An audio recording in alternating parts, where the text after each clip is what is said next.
Malayo pa, pero malayo na. Hanggang saan kaya ako dadalhin ng pangarap ko?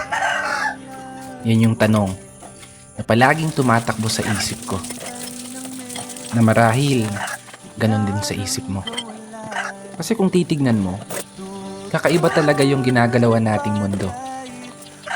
Parang minsan, nagtitripan na lang tayo. Paikot-ikot na lang yung sitwasyon na paulit-ulit kang natatalo. Oo, minsan, may araw na panalo ka, pero mas madalas pa rin yung nadedehado. May oras na gulong-gulo yung isip mo, may panahon naman na pumapabor sa gusto. Ganito siguro talaga yung ibig sabihin ng buhay.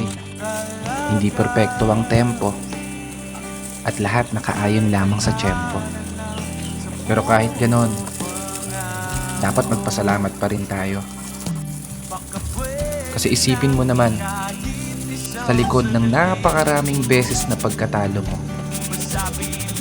eto ka pa rin, nananatiling nakatayo, sinusubukang ipanalo.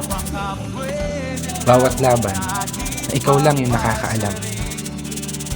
Mga pagsubok na araw-araw mong pinipilit lampasan, na sa bawat pagpihit ng kamay ng orasan, taglay mo ang lakas ng loob na hindi matutumbasan. Malayong malayo ka na dun sa dating ikaw na nag-uumpisa pa lang. Ibang-iba na yung katayuan mo ngayon, di gaya ng nakaraan. Mas matapang ka na, mas matatag ka na, mas kaya mo nang harapin ng mga problema kahit nag-iisa ka. May napatunayan ka na, may naimpun